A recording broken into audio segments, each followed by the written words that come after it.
Hello everyone. If you're facing this error, Windows security service can't be started, then you have come to the right place because in this video I'm going to show you how easy it is to fix that annoying security and maintenance error on your Windows easily. So the first thing you're going to do is you're going to open up your start menu and you're going to write here run, and then you're going to write here MRT.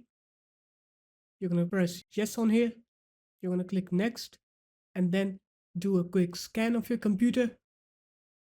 And once that scan is done, you'll get a window like this.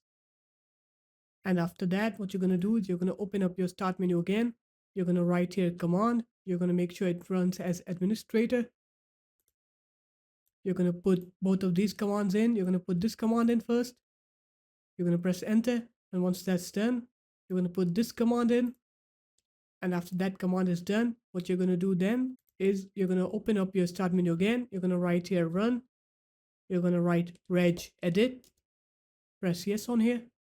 And then what you're going to do is you're going to go into HKey local machine, go into security, current control set, services. You're going to scroll down until you find WSCSVC. And then you're going to come here, you're going to double click onto start. You're going to make sure this value is set to 2. After that, you're going to close this up. And then you're going to go ahead and restart your computer. And once you're done with restarting your computer, now when you open up your start menu, write services.msc here. You'll see that your Windows Security Service Center will have been turned on now. I'll show you. Here you can see it's running. So there it is guys, that's how easy it was. If you guys found this video helpful, make sure to leave a like, comment and subscribe to the channel, and I'll see you in my next video.